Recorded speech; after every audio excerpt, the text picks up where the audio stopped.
Hello and welcome to the 77th episode of In Our Defense, and to a week that has been filled with just one piece of news as far as the world of geopolitics and defense is concerned, and that's Canada, a country we discussed last week. Hi Abhishek. Hi Dev, how are you? I'm guessing it must have been a very hectic week for you considering the goings on. Yeah, that's true. And I think, is it for the first time that back to back we are going to be talking about and analyzing the same subject, or have we done that before?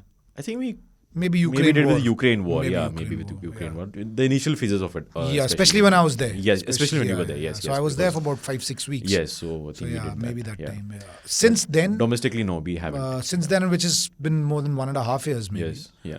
I don't think we've faced a situation where a similar subject has been done 2 successive weeks. Yes, yes. So I think that's a first. Yeah, and because we try to avoid repeating the subject because we Yes, end up yeah, talking about the same things in the 2 episodes. But Canada is different because a lot has happened. So many developments, so since many we angles. discussed this, yes. And actually, various angles get lost in one news report, either in print or on television. So we have the luxury of exploring all those angles which get buried Yes. in the news headlines, Exactly, yeah. and sort of get to the details here.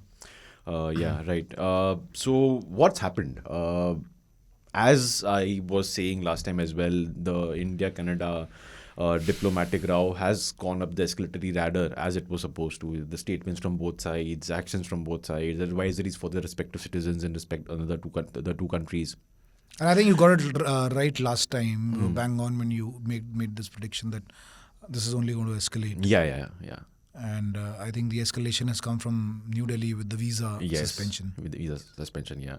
In Canada, yeah. So, and I still don't see this ending anytime soon because, to put it this way, I think what's ultimately going to happen is because of all this pressure from domestically within Canada for Trudeau, internationally, as well as statements that have been made by a foreign minister at the United Nations, that we've been in constant touch with them and we've been telling them, just give us something, we're willing to cooperate. The US has said India should cooperate, etc., etc., etc. I think what's going to end up happening is Canada is going to come up with something.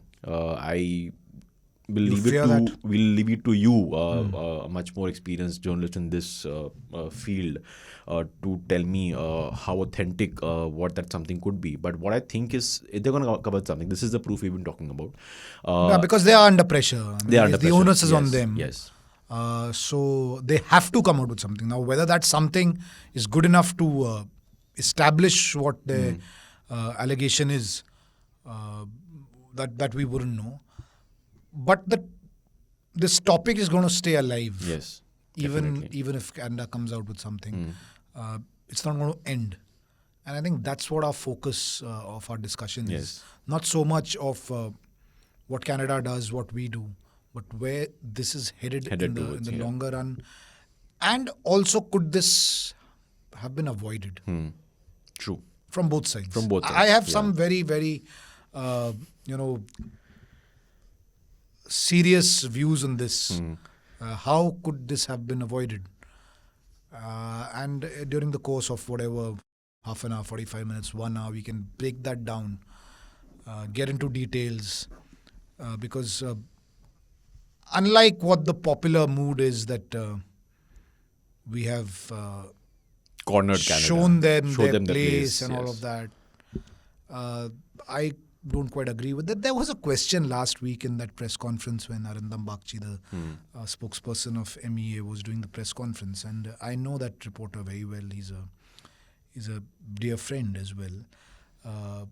Question was a mischievous one, but an interesting one. And knowing him well, he's known for putting out these questions in press conferences. The question was that when it comes to dealing with terror vis-a-vis Pakistan, you have carried out surgical strikes. You've done a Balakot. Now you're saying Canada is a safe haven for terror. What are you going to do? Wow. Someone asked this. Yes. And the spokesperson smiled and he said, "Aapne bada tedha sawal pucha hai," something like that. Come to think of it, it's a valid question. Maybe so, yes. If you say that it's a hub of terror and it's a safe haven for terror, and the terror is directed towards India, what are you going to do about it? You can't give the excuse that it's thousands and thousands kilometers away. So Difficult for us. I mean, it's a question worth asking, and those are the uncomfortable questions sometimes journalists can put. And I don't think it was a fun question. It sounds like one, like a funny question, but if one is to analyze, it's a damn serious thing to ask. Yeah, it is. How are you going to deal with it? Do you have a plan? How much of diplomatic pressure can you put? How much of diplomatic pressure have you put till now? Suspending visa services, is that going to result in the Khalistani movement ending in Canada? What's the result? As a citizen, I want this now. You have escalated it to this level. Now I want a result. What are the options that you have? I'm afraid there are no answers for that. Right. Yeah, so we'll discuss this and all of this because there are so many threads that have opened up in the last 1 week, especially because of media leaks in the West and to an extent in the Indian press as well. There was a Washington Post report about a video that they claim to have reviewed of the moment when Nijjar was shot dead a few months ago. Their description, the post's description of the killing makes it sound like it was an ambush, and they were waiting for him, and it was sort of It was planned, etc., etc., etc. But to think of it, don't think anyone has ever questioned that it was a murder in the first place or that he was targeted. That's for their investigators to find out. To find out, yeah, right. To find out. Then there have been leaks in the Canadian press of how one of the Five Allies of Canada, the so-called intelligence sharing mechanism that Canada has with the US, UK, Australia, and Canada, Australia, New Zealand, UK, New Zealand, and US. yes. And one of the Five Allies actually was the one to help Canada with the also evidence. Disturbing bits of information and news actually coming out that Biden shared this with Modi as well at G20. Yeah. So it wasn't Trudeau alone. Yes. And hints... There hasn't been a denial of this. There hasn't been, yes. And hints that the evidence in question actually has to do with communication of Indian, quote, diplomats posted at the High Commission over there. Communication with whom? We don't know that right now. But I would be guessing communication amongst themselves and external, let's say, sources. I won't use the word agents right now. I want to talk to you about this one narrative that's been floating around on social media, and a narrative on which I can't help but side with one side of it. Normally I try to avoid taking sides, but in this case I really feel like I should. Is that of Western hypocrisy, and this has got to do with the assumption or the presumption कि एक बार के लिए assume कर लो चलो ठीक है. India had some role to play. The Indian agency was involved in some way or the other in ensuring that Nijjar was taken down. But you don't raise such questions when the US does that. When the US launches drone strikes on militants, when US, not apparently, it's out in the open, US president has a kill list that he or she signs off on, and those terrorists are eliminated either through military action of the US forces or through drone strikes. Usually drone strikes is the US MO. I mean, we all know how in Pakistan Osama was taken down, and how the American forces entered Afghanistan and all of that. But there's a difference, Okay. I want to know because there is a difference. So when I say when they took down Osama, it was in Abbottabad. It was close to a military station, close to a military cantonment.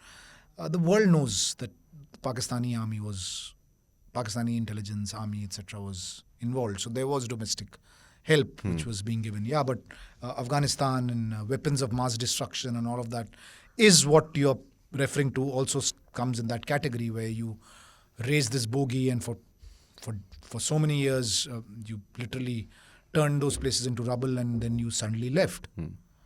So yeah, point taken. But the point that I'm trying to make is a cynical argument once again. What's stopping India to have that list? What's stopping any other country to have the list if you have the wherewithal? If you can achieve that kind of one-upmanship in the world, who's stopping you from doing it? That's my point. So why should anyone be stopping us from doing it? Why should you be questioning someone? So that's what I'm saying. If you're doing it and you think there's nothing wrong in it, so come out in the open and say it. But I would say have a list, and that's why now finally a list has come out. The latest list, which has 19 terror suspects. A list we claim to have shared with Canada as well, yeah. With several countries. One Canadian. Achha, you mean that list? Achha, I thought you... right. A latest list of Khalistani terrorists based abroad. One is in Canada out of that 19. 6 in the US, 6 in the UK, few in Pakistan, 1 in Australia, a few here and there in some countries. So after all this hangama about Canada being a safe haven for terror, etc., you name one person from the country. I just didn't get this. Then there was a list which said that we will cancel their OCI cards if they have. Yes. We will not give them visas. For all these years, what was stopping you from doing that? And not just those individuals, do it to the entire families so that they feel the pinch. Also send lists of families who are here. That's when it will be a deterrent. That please don't allow them to enter your country. That's when the entire ecosystem will get jolted. What was stopping us from doing that? No answers for that. There's no answer for that. It took all of this, and according to the list that we have of latest 19, as I said, there are Khalistani elements in UK, US, Canada, a bit in Australia, and several other countries. UK and US are as serious as it is as it's in Canada. Why haven't we escalated with these two countries? The narrative that we are given is that they've come online. They're with us. They promise support. How? Again, no answer. Have they arrested anyone? Have they deported anyone? That's where the other side of it comes. That many times when these things happen, you don't really share. And I'm sure that Canada has also shared. Jaktara Singh Tara. He was deported from Canada, if I'm not mistaken, a few years back. How did it happen? He used to be in Pakistan at one point of time. How did he reach Canada? How was he deported? So there was something happening. Now, for some reason, we decided to just pin them down. And they also decided to hit back. And not just take it, yeah. So what's behind this pinning them down and then them being so aggressive? I don't have clear answers to it. I have conjectures, I have speculation, which are again very common conjectures that it's domestic politics, this and that, on both sides. Another narrative that we have been fed and which is going around, which for a lot of time even I was believing could be true. Jagmeet Singh, he's an ally of Trudeau. He controls his government and he's a Khalistani. Well, he is a Khalistani sympathizer. I'm not denying that. I just went to his Twitter timeline, X now. His politics, at least in the face of it on social media, doesn't seem to have anything to do with Khalistan. At least on the face of it. I don't know what's he doing there. I'm saying everything that he's putting out on public domain on social media, he's talking about climate change. He's talking about gay rights. He's talking about inflation. He's talking about housing. Housing is a big thing. And he's been attacking Trudeau on housing. And he's attacking Trudeau. Yeah, his ally, his own government. Yeah, his own government. He's attacking Trudeau like anything. Look, I like to put it this way. He's a bit of a Kejriwal of Canada. You never know which side he swings. He and his party members call themselves neo-democrats, I think. That's yeah. So neo-democrats, I mean, that's the kind of reference that they have for themselves. That they are saying that we are a step ahead the democratic style of politicking. So these nuances are missing in our narrative somewhere, I feel. And it doesn't mean to put out these nuances, it doesn't mean that we are saying that we're giving a clean chit to Canada. No. There are Khalistani elements there. It's a known fact. Yes. There's absolutely no denying it. As we've just discussed before, it's about their society, their culture, which talks about rights, etc., whatever. Yes, I personally feel that no country should allow harboring of any separatist movement, for that matter, anywhere in the world. But that's the culture they have. I mean, how do you deal with it? Many of them who Khalistani elements actually got asylum, proving a case that they were victims of human rights violations here. Many of the families got it, proving a case that because we belong to that family, because we are associated with that particular individual, and they got asylum there. So now how can you attack any country for giving anyone asylum? I mean, if we have answers to this, I mean, that's their policy. Now comes the question, how far do we want to go to prove a point and fight this out diplomatically?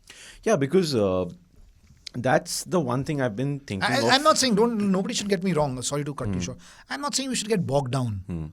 Of course. And the Western world, what can we do, things like that. I'm not suggesting that. I'm saying we should have a plan. Yeah, that's what I wanted to come to. Or maybe there's a plan and we don't know yet. Yeah, but that's what I wanted to come to on this episode, because in the last 1 week I've seen a certain shift in the conversation internationally about this whole issue. So last when we spoke about this, I still maintain that it was a foolish move by the Canadian Prime Minister to raise an issue like this in his country's parliament. And he has been attacked and cornered by a lot in their domestic country. Yeah, exactly. It's not that he's had a smooth run. A lot of lawmakers over there have said, Yeah. what are you talking about? Give us the proof. So anyway, I still maintain that it was not a very smart move on his part to raise this in the Canadian Parliament and not expect India to have a strong reaction to it. But what's happened since then, the constant tit for tat moves and the escalation that's happened on the diplomatic the ladder, I don't think it's helping anybody right now. And I don't know if you've noticed this, but at least among certain international observers, I've seen who are usually, by the way, when it comes to, for example, India, China, they are usually very, I won't say pro-India, but they seem to understand India's points and they tend to highlight that more. That's because it's India and China. That is true. But when it comes that's to why this, I'm they saying have we been don't need holding endorsement. back. Why do we look for endorsements from the same commentators when it's India, China? That times many of us, many in our highlight system that a lot. Highlight Yes, that a lot, yes, isn't it? yes. Why? Whereas, I've said this before, that our military leadership is very clear, extremely clear, that we have to fight our own battles. At least that's the military mindset. And this has been said in the context of China several times by service chiefs. We're not expecting any kind of help, neither do we want. If we have to fight, we have to fight on our own. So looking for this validation from the West to corner China in itself is a problem.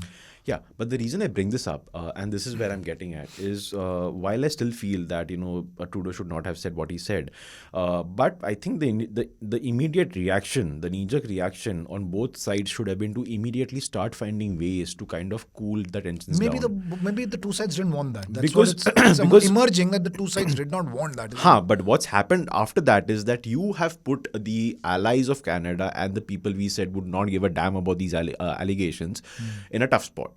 No one's come out to deny that one of the Five Allies, for example, was the one to help Canada with the There's been intelligence. no deniability Right? of those. The US NSA, very nicely and diplomatically, he said what he said.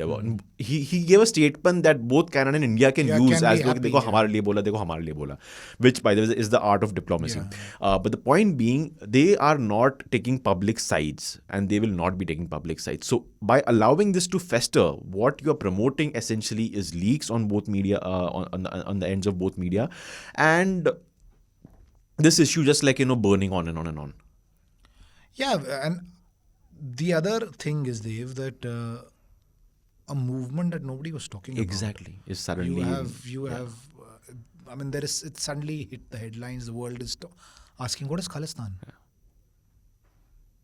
क्या जरूरत था? We've put it out on platter. See, the demand for Khalistan goes back to 1947, since partition. Yes. Just when Pakistan was made. So in Punjab, there was there was a feeling that if on religious lines a division is happening, then what about us? So the demand is not a new one. It's there since 1947. We all know the politics of it in the late 70s, 80s. It's also interesting that, and it's not a coincidence of history, that the insurgency in Kashmir and the insurgency in Punjab happened almost at the same time. Yes. It was the 80s. Because the source of funding. Because the ISI was involved, Yes. Pakistan was involved. We all know that. And that's why it's not an accident of history. No? And the Punjab story, of course, ended quickly. A lot of bloodshed. Prime Minister was killed. Then there was the term anti-Sikh riots is, I feel, an incorrect one. Those were not riots. That was a genocide, if one can say so. It was targeted. And the involvement of political figures made it even worse. Then you had the Indian state really cracking down on the Khalistani movement. Some extremely good officers. And in the process, this is a story. There's nothing to shy away. In the process, there were several human rights violations. There are cases in courts going on. Indian courts have convicted people. So what's the point hiding it? Even the police officers who we laud, they also, tactically admit it. Several people were put behind bars. Yeah. It's a matter of record. I don't know if you watched Gulzar's film Machis. I've heard lots about it. I haven't. It was made in the 90s. Till date, it remains one of the best films on Punjab militancy. And again, I remember when that film came, I was probably in my teens, there was big debate. Is he justifying terrorism? What is this? He's just telling you a story. And this is what stories of conflict zones are. You can't give these answers. Is there a justification for violence? It was just a story. That's how so many stories happened in Punjab. Mid-90s, it was almost over. Then you had remnants here and there. Some people who went abroad. Essentially, the movement was finished and crushed. Yeah, you said it the best in the last episode when you said the reason they're abroad is basically because you crushed it over here. They had nowhere else to go. We should be happy about it that they're abroad. Not over here creating unrest. It's a trophy. It should be actually seen as a big victory. Yeah. That there was no ground for them to exist here. That's why they had to flee. And whatever they are doing on a foreign soil. I think the chapter closes there. Now whether they put up those flags and how many of them. And as I said, if you're now coming out with lists saying that we won't allow them to come here, their OCI cards will be cancelled. Why did they have OCI cards in the first place? If any of them still hold Indian passports, why do they hold? And certainly they should not be allowed to enter, or if none of their relatives make it so stringent that they feel the pinch. Do what is in your domain. What is in another country's domain will only end up being a diplomatic Of course. row. But जो आप कर सकते हो तो करो ना. Whatever it is, legally. Let's see then what happens. So we haven't seen all of that happening. Which harks back to, again, my original question, which I asked you actually on the episode before the last, when we discussed G20 and Trudeau's visit over here as part of G20 and his meeting with PM Narendra Modi, is this dying movement that we've crushed successfully within India. We've pushed them out, forced them to flee. Why is this getting so much prominence? And day by day, the last 10 days, for example, all of Indian media, most of Canadian media, some of international media has been focused on the Khalistani issue and Canada and India. We've internationalized it.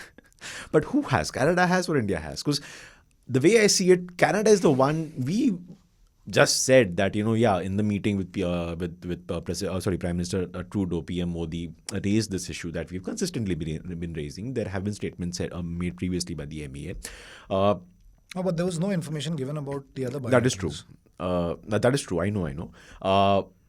But for him to make that statement and then for us to respond with such diplomatic fury and to consistently do that over the week, why are we still keeping the fire burning?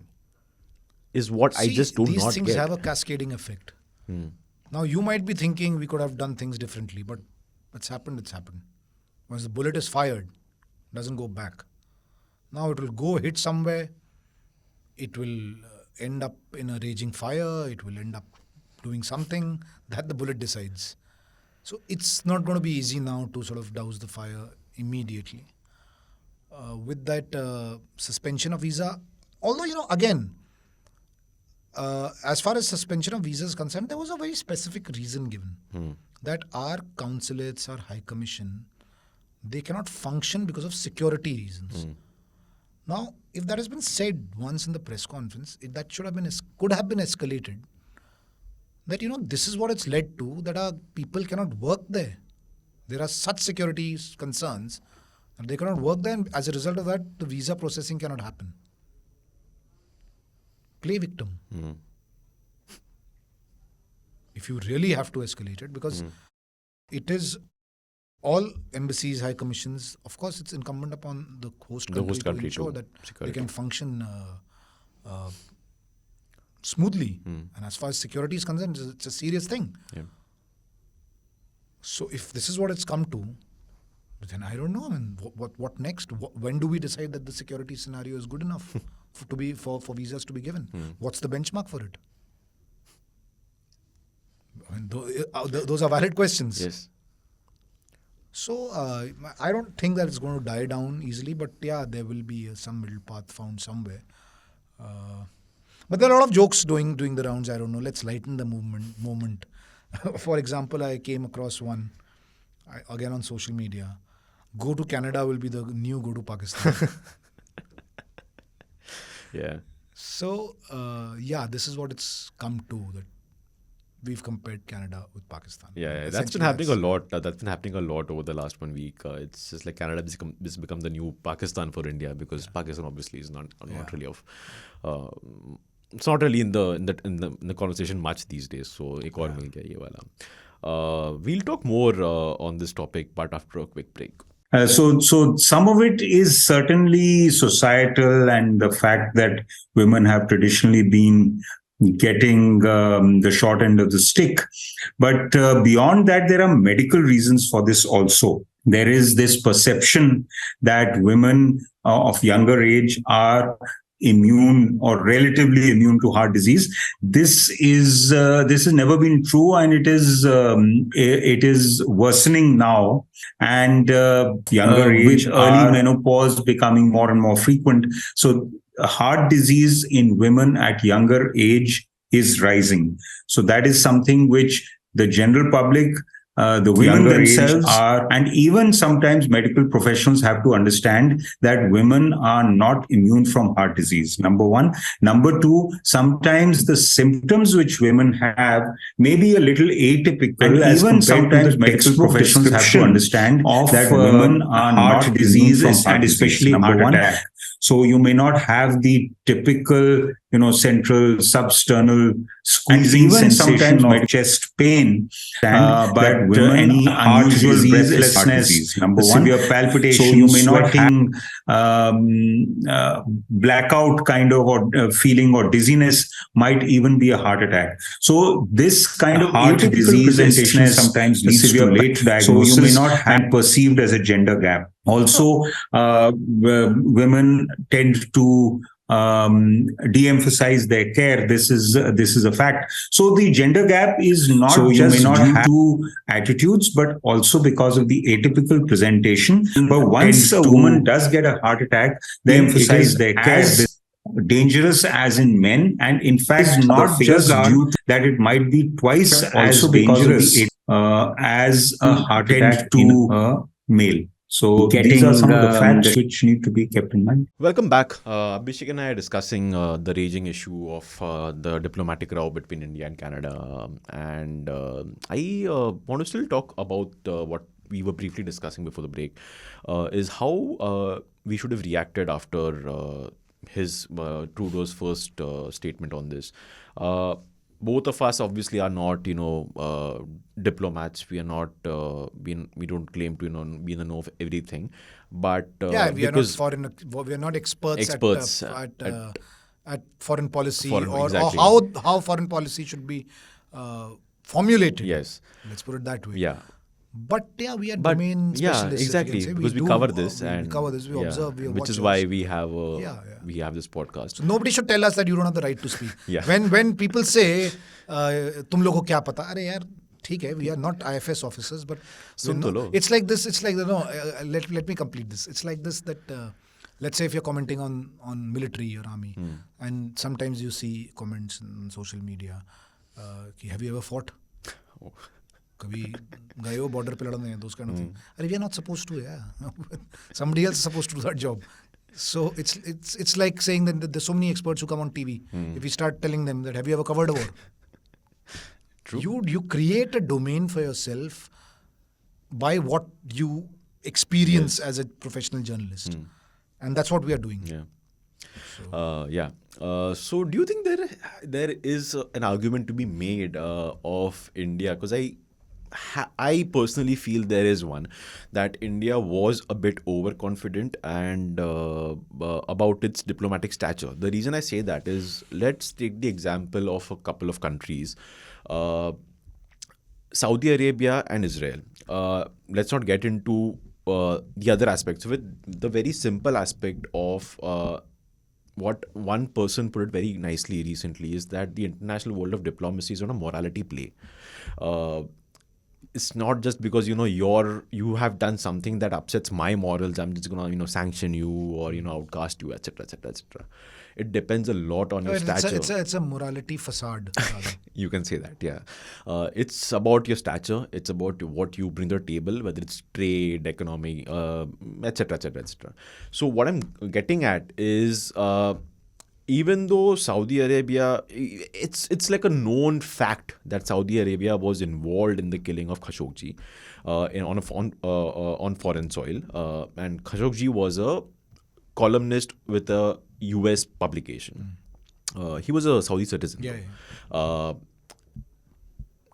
Didn't really suffer a lot after that, let's put it that way. Israel for years has been known for doing exactly the kind of operations that Canada has accused India of carrying out. Obviously, no controversy has happened out of it. So do you think that when it came to Canada's accusations, India perhaps thought it had reached that stature in international diplomacy where it would ideally brush off? But then it also links to what the argument I was making earlier, that the best way to perhaps achieve that was not to retaliate so strongly that it becomes a burning issue and people are forced to take sides ultimately. There was miscalculation perhaps at this level, that nobody expected Canada to, and the Prime Minister of Canada to speak about it in the Parliament. You make political speeches here and there. It has different ramifications. But speaking in Parliament, Prime Minister of a country, at least for democracies like ours, has a big impact. So, two things. One, I don't think, you're right. I don't think we calculated that way. The other was, when this was raised by Trudeau and Biden, what stopped us from denying and rejecting it straight away? Yeah. You made this point last time as well, yeah. Maybe the thinking was that let's not talk about it right now because it will take the sheen of G20 success. And this will be the big headline. Even if India rejected, yes, but of course that would be the big headline. It would have headline. been, yes, of course. But we still had the luxury of time. G20 finished, everybody left. We could have done it then. There was a lot of time. There's so many days between Trudeau saying this and G20. So I think that aggression should have been shown. That we are not going to take these allegations lying down. Just to be a cynic, I think that probably was because we were busy with our parliament, because we were holding a special. The diplomats obviously weren't busy with it, but you could political leadership. Yes. But even now that we know what's happened in the special session, it wasn't some grand Yes. planning required that you could not come out with a statement on this subject. Yeah, true. The women's reservation bill was, I think, a very low-hanging fruit for a special session to be called. Yes. In fact, it was smooth. There was no Yeah. political controversy around the... Maybe there was something else being planned. In hindsight, we can say that maybe the government didn't feel... It was the right time. Yeah, that this is the opportune time. But what has happened, at least going by that, I don't think a special session for the women's reservation bill should have been a hurdle in coming out with a strong statement and saying that we are not going to take such allegations lying down. See, when you talk of sovereignty, this is also sovereignty. You cannot accuse a sovereign nation such as this of their officials carrying out cold-blooded murders. Yes. That's also an attack. Yeah, but just to hold you 1 second, just to give our listeners and viewers some context, because we've discussed so much and we know what you're talking about, but just some context. What Abhishek is referring to over here is that Canada, one of the things that Canada has said, which India has not denied and even has accepted, that Trudeau brought this up with PM Modi during his meeting with PM Modi at G20. But when India released a statement on that meeting, India did not mention this. Trudeau went to Canada. Even the statement was off the record, by the way. The statement that India... The readout of the... Yeah. No, not the readout. Okay. The Trudeau-Modi meet information of what transpired during G20 was off the record. There was no official statement by the Government of India, Ministry of External Affairs. It was information given that the Khalistani subject has been taken up by Prime Minister Modi. Yeah.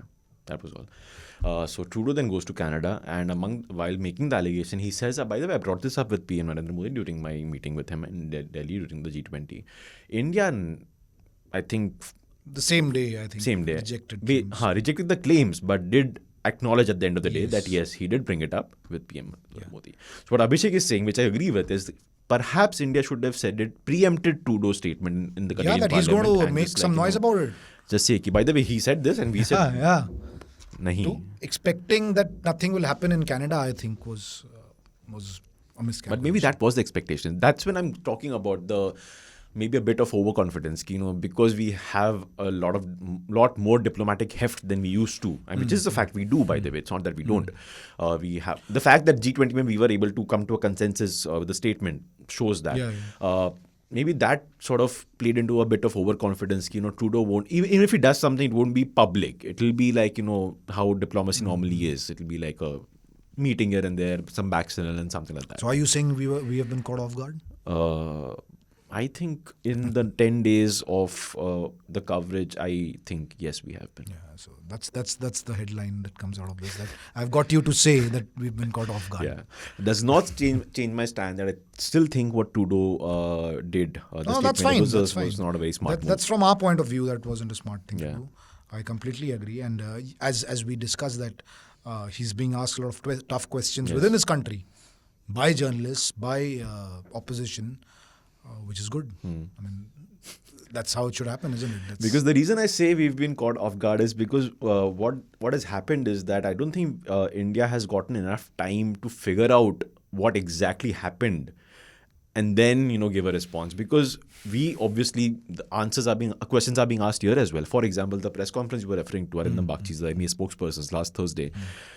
I don't know, 25 to 30 questions. He did 2 rounds of questions. And I've seen those conferences. Canada, all Canada. 30-minute press conference usually where... It was great that he answered all of them. Yes. And I could look at... And, he was smiling. Yeah. And he even said, before beginning, he said, I have a sense that a lot of you have a question on the same topic. Yeah. So we'll just focus on that topic for now and then we'll take some other questions.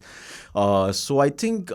in the need to... This was the day when the visa services were suspended. Yeah, it was reported in the morning and it was confirmed during the press conference in the evening. So I think the need to answer all these questions made us, take some of these steps and say things before figuring out what might they have for him to so confidently say what he's saying. Five Eyes, maybe someone did help him out. How will the US react to it? How will UK react to it? Maybe all those permutations, combinations of what to do, what not to do, maybe didn't get the time to do it. Yeah. But I think still should not probably. To be honest, we should not have taken the step of, for example, suspending visa operations. Unless the reason that has been given is a valid one. Okay, that's what I'm gonna. That's, If that's what I'm saying. yeah. If that is the reason, genuinely it's a valid, valid one. Because if our staff cannot work and their security is getting compromised, then what can we do? Yeah. People will have to suffer. Yeah. And I think there should be more noise around it. And we don't want people to suffer. So please take care of our security needs. I haven't heard anything in the last 1 week Actually. on the security of apart from just the statement in the press conference. Yes. That's also a little awkward to me. Yeah.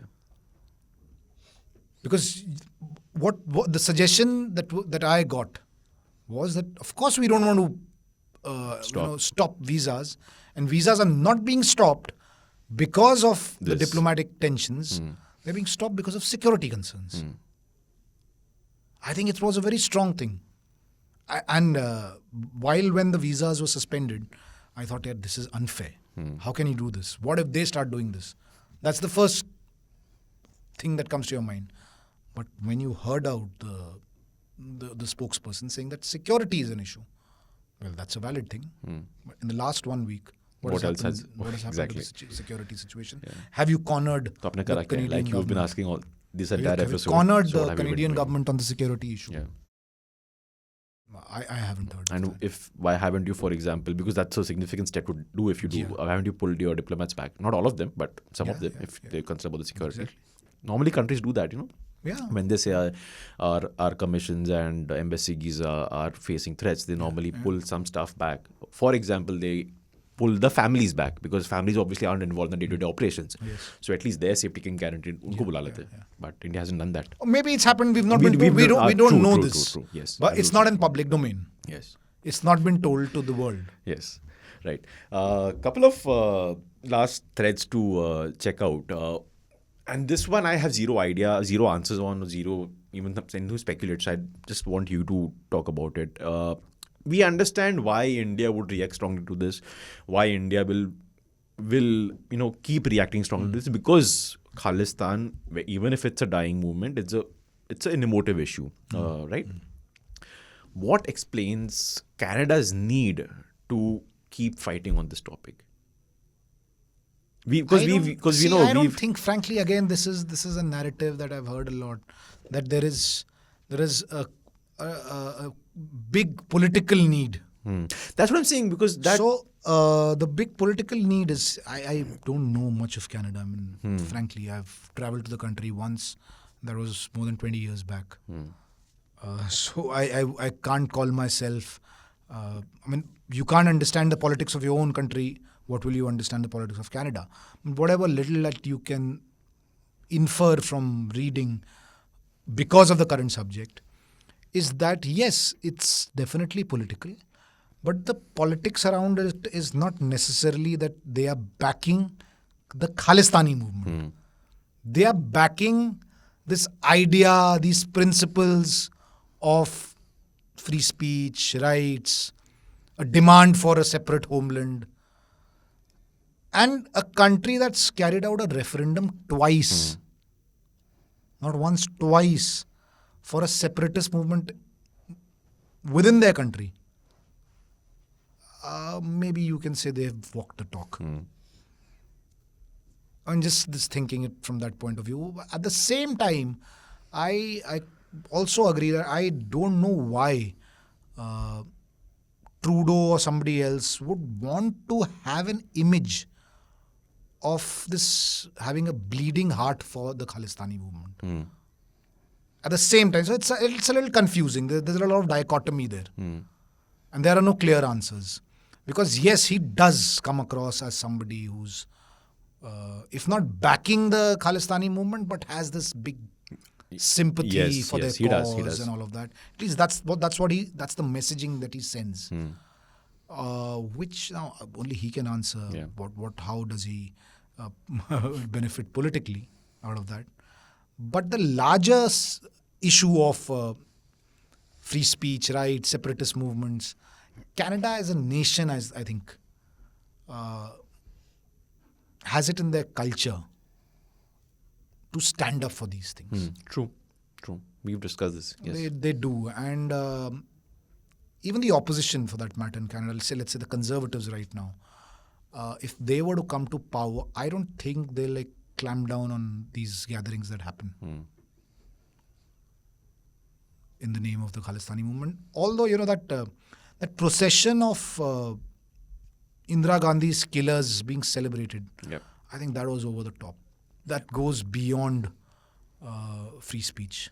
And did Canada say anything on it officially? I think did they expect it? I don't recall, even I don't frankly. recall. But what I'm saying is that something like that shouldn't be allowed. Yeah. Because that was an act of violence. I mean, It's not free speech. Yes. it was an act of violence. You're celebrating violence. Yeah, and where a prime minister was killed. Was killed. So to have a tableau in some kind of a march, Yeah. which is Showing that moment and celebrating and yeah, showing it as a trophy, as a victory, suggests to me that you are celebrating victory of the violence that you unleashed. Operation Blue Star is a military operation. I have not seen any public celebration of the Indian state about Operation Blue It's a Star. very good point, actually. For all the love for the military and army that we have, we haven't actually. We have not seen. The Indian state has been maybe sensitive about it. Wow. And come to think of it, I don't think the army itself has ever. Never. Because for army, an operation is an operation, right? Yeah. They would celebrate a successful operation. So have you They haven't. seen the Operation Blue Star being Any sort citation of in celebrated publicly? Anyway, I have. It's a very good point. Yeah. And it was an out-and-out military operation. So that's the thing. I mean, these dichotomies should be discussed. Yes. This confusion should be discussed. When we want clear answers, then we don't want a discussion. Anybody who says that this is what it should be, that means you don't want to discuss it. Yeah? My way or highway. Right. So, where do we go from here? Because, I think the ambivalent statements that we hear from the US, and the US suddenly has become, I don't know why, but it's very central to all the talk about. There's no talk about the UK, there's no talk about Australia. Yeah, that's what I said. The When it US comes to the Khalistan issue, why is Canada taken center stage? Why this attack only on Canada? Is it because Canada is being a little more unreasonable than these countries? Maybe. Could be, actually. Could be. Because, or like is you it, said- or is it because India is feeling that they are a softer target? Again, yeah. so there are two sides to it. Yeah, isn't but it? I don't think India would make the mistake of taking Canada as a softer target. I mean, you Compared to the two. Right. That way, yes. There are three countries we're talking here. UK, US and Canada. All three have had Khalistani elements. We've seen instances in the UK recently. I happened to be there for another assignment when I went to cover the exercise, the Air Force exercise, where outside the High Commission, what had happened is that the tricolour was taken down. Yes. And then there were huge protests outside. I happened to be there. I reported from there. And it was a mob. It was scary. I was very careful on where should I stand, think about my security. Although no violence was happening. Again, I'll give that. I'll make it very clear that nobody attacked me or anything, but it looked intimidating. And it did see, and people filming you. You're reporting there, and there's a mob which is filming you. It's a scary thing. In another country. And this is the world of mobile phones. Earlier, these things did not happen. Now they happen, and we don't even realize as journalists that it's so easy to just track us down. Yeah, Know us. We are all on social media. that is true. What we say, what we are reporting, everything has different connotations, different inferences. Somebody likes it, somebody doesn't like it. In that big mob of peaceful protesters, you only need one or two guys, no? You don't need a mob. Of course, yeah.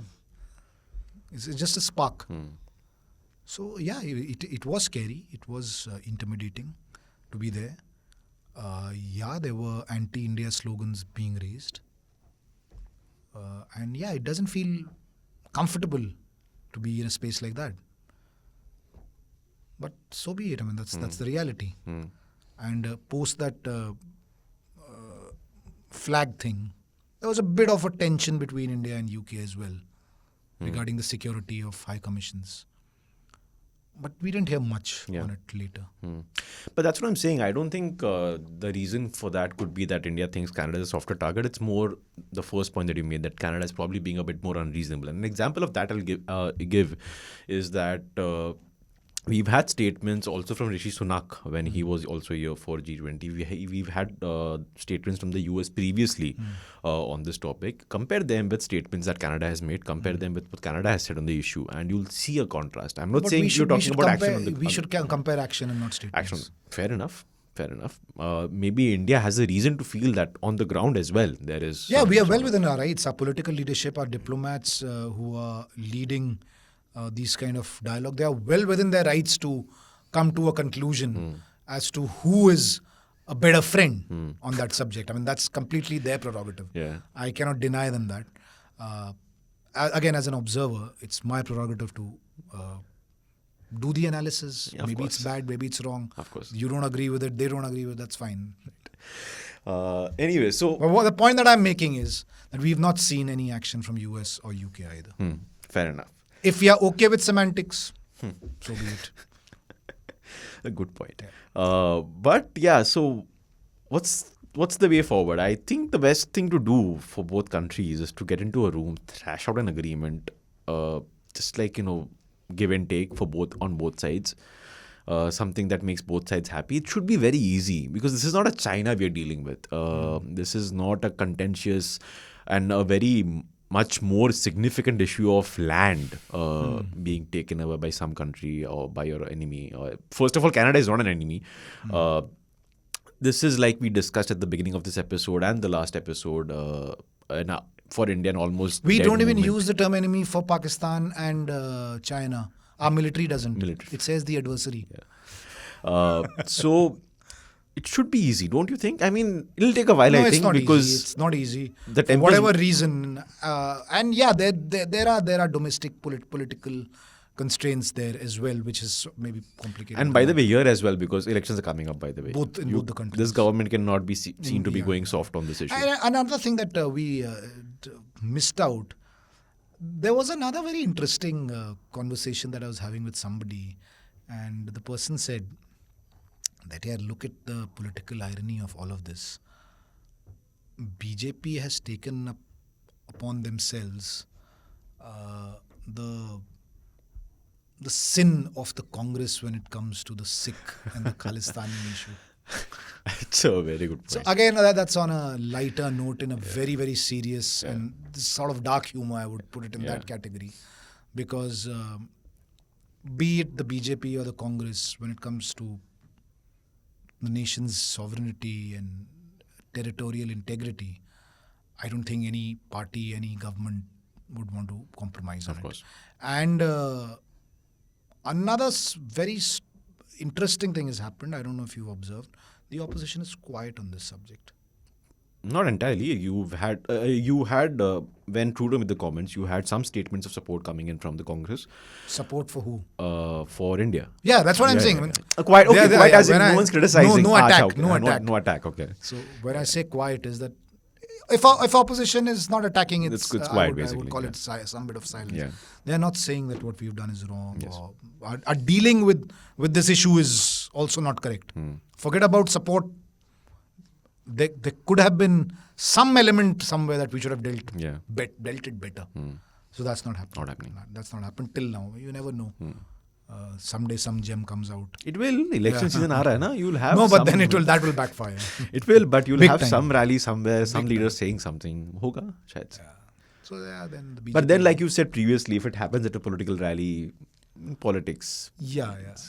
Yeah. But I don't think the opposition, I think, knows that this is a subject where you should not get into this. Yeah. But on a serious note, you think it's going to be difficult to come out of this based on what you've seen in the last 10 days, and obviously it's not going to be a bed of roses. Okay. For sure. Because of the stand that the two countries have taken. But I have a sense it's ultimately... See, at the end of the day, politicians, diplomats, they know how to come out of these situations and salvage. So, yeah, I mean, that will be the attempt somewhere. But maybe the two sides are also feeling that let's just go with the flow. We'll For see now, what happens. we'll see what happens. And we'll also see what happens on this. See, the only aspect about this is politics aside, there is what we are hearing, a lot of reports that our colleague has also done, Anisha Mathur, who's in Canada, by the way. There is a lot of suggestion that there's panic within the Indian diaspora in Canada. Yes. And some kind of comments made for Hindu Canadians by some of these extremist people is obviously not in good taste. And they have been condemned. Yes. Not that you don't have voices within Canada, within the Sikh community and the non-Sikh community, condemning all those voices. But if it leads to panic, then, and see, these are sensitive things. Indian diaspora in big numbers there, have families, relatives there. If there's panic there, there'll be panic here. The biggest thing about the India-Canada relationship is this human connect. Human connect, yeah. People to people connect. Yes. So if that gets impacted, it will be unfair. Yes. To those people. Yes, definitely. And in fact, during the course of our reporting on the online side as well, we had some chats with some students over there. Won't obviously like to name them, but I get your point about there being a sense of panic because we've always seen Canada to be a safe place, not safe haven, safe place for sending our kids study, build a future, etc. So there's a despite the Khalistani sympathizers there for years. For years, yeah. So that if something takes a hit, forget trade, forget commerce, this would be the biggest one because you would be in a bit of a pickle. It's a mental trauma. People away from the country, young students, young professionals, families here. Yeah. It's not a good feeling. Yeah. And I wonder if this aspect, the people we will connect, the mental trauma, is getting ignored, isn't it? Yeah, if it comes up during diplomatic thinking of how to react. Yeah. No, it doesn't. It doesn't. That's the thing. That's what I'm thinking about. Because it's not tangible. No, you can't. Yeah. How do you go to your... If you are a... And see, it will only come up if it reaches another level. True. If it explodes. For example, if you have parents writing letters to respective... Or there are mass movements. People just leaving their courses, jobs and coming back. So, fingers crossed it will not happen. But that doesn't mean that panic is not there just because this is not happening. There is because I said in the previous episode, I have a family member there who's studying, and this has been a topic of a discussion lately. Won't get into it, obviously, but I have a colleague who has the colleague's child is studying there, so there's a bit of, not panic, but some sort of dilemma as to what really is happening. I think this general sense is that everyone knows that I think it will ultimately pan out and be okay, but dicey to lag raha hai. Yeah. And especially those calls for violence. Yes, those are making things worse. Yes, right. As we end this one small thing, sort of a diversion, light topic. But your expert opinion on it. No, I'm hardly an expert here.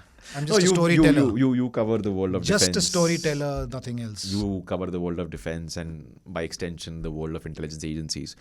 So again, a presumptive question, hypothetical completely. Let's say, for example, this was an operation carried out by an Indian agency. RAW obviously would be the one involved. No, that assumption is not that also is. Why? It could be anyone. Okay, कोई बात नहीं. Maybe they've outsourced it. Okay. How would you rate... By the way, there are stories now that ISI was involved. Yeah, there are. So let's say it was an intelligence operation. It was not something just like a plain murder on the streets of Canada. How would you rate the operation?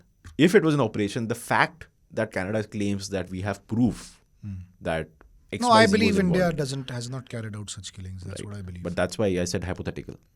But if we had to write a film script, you're saying. Yeah.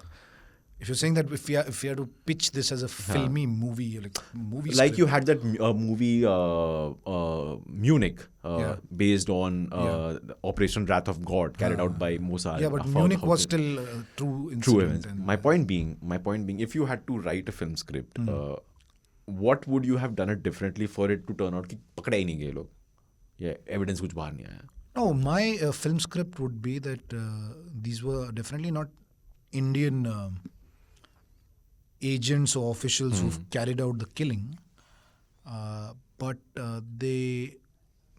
somebody who works for India's interests has laid out critical information to say a Pakistani to carry out the killing, so that we can later blame ISI for it. Wow. Something which is already happening. See, Should be a mercenary is a mercenary. A mercenary doesn't have a nationality. Could be from any country. Yeah. So the actual job was done, let's say by a Pakistani, and we ensured that this guy goes there, give him the money or whatever, and then the guy escapes and he lives a lovely life in the Caribbean or something. But frankly, you see, Niger, I don't think was that high Yes. in your hierarchy of India's most wanted that you will do something like this. Yes. Completely agree with you on that point. Just not worth it. Seriously. Yeah, just not worth it. Completely agree with you. And I think we'll end the episode on that note. India, Canada, Abhishek says, I'm just going to go with the flow for now and just like we'll And see. just an aside, we should have touched upon this coming on the fag end, because we are essentially a military podcast and we are talking Sikh extremism and Khalistani movement. I mean, the Indian army is full of Sikhs. Yes. I don't know if there is a census done or something of this about the religious profiling. It certainly isn't done. I think Sikhs would constitute for a big percentage. Yes. And I'm not just talking about the Sikh regiments. Not just Punjab regiment, Sikh regiment and Sikh light infantry, where the recruitment happens from Punjab. Yeah. Other than these, you will always find Khalsas in any Paltan, be it at the Jawan level or the officers. Yes. Anyway, artillery, you will find Jawans. Armored Corps, you will find the other ranks who are Sikh boys. And of course, there are so many officers across. So, let's just end it at that note. I think that's isn't a it? perfect note to end this episode on. Just think Yes. when you say enemies of India and those kind of hyperbole, that the same community has been the shining armor of defenders of India and really brave soldiers. Yeah. Real sons of soil. Yeah. So let's end it at that and salute to them. Yes. Salute and yes. Let's And end to it. their families. Definitely, of course. And I've never heard of any Khalistani thought process, yeah. that they go through. If there were, they wouldn't be serving in such high numbers. Yes. Right. Let's end it there. Thanks, Abhishek. This is a topic I think it's going to turn out to be a repetitive one on our episode. At No, least I in the don't think near- it was repetitive. I think No, repetitive as in like we'll be discussing Yeah, this more yeah, often that in way, the that way. coming future. But hopefully for not as long as we keep discussing China. So let's, and I think it will ultimately be resolved through some diplomatic talk. So that's it. Thanks a lot to our producer as usual, Hannah Priyadarshini, and to our listeners and viewers as always. Just let us know what you thought of this episode. You can drop a comment on YouTube, or you can message us at 8588 966 996. That's it for this week's Defense Dose. For more, tune in next week. Till then, stay safe and do not cross any boundaries with our passport. Bye-bye.